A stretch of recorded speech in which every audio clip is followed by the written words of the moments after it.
Hello, I'm Yang Rui with the Dialogue, brought to you from Beijing Live. Choppy waters in the South China Sea is generating headlines around the world. With anti-China demonstrations in major Vietnam cities, 85% of those Chinese polled in this country support the use of force to defend China's national interests. Should Vietnam and the Philippines refuse to have a one-on-one talk and prefer to rely on the U.S. for protection? China has sent its biggest patrol ship through the area.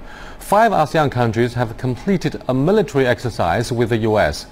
Saber-rattling, accusations and avowal of rights. Will these be drumbeats of war? How would China, Vietnam and other ASEAN countries resolve their disputes peacefully?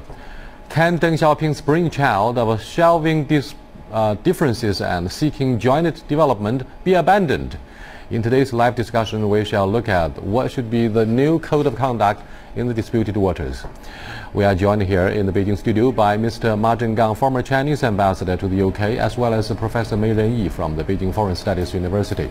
Later on, we shall be joined via telephone by Joanna Lei, former Taiwan legislator. But before we get started, let's look at this.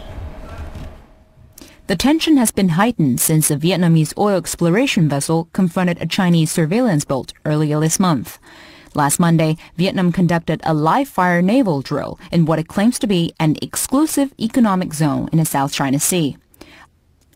On the following day, Vietnamese Prime Minister issued a decree about a potential military call-up. China claims rights to most of the energy-rich area covering 3.5 million square kilometers. As a gesture to Hanoi and other claimants, China has sent its biggest patrol vessel across its claimed region.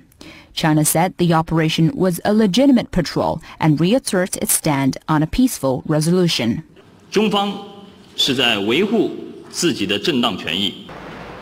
Another active player on the waters is the Philippines, who removed markers placed by China from several disputed islands.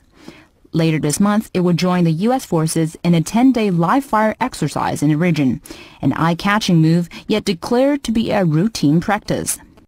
Behind all the drills is a shared partner, the United States.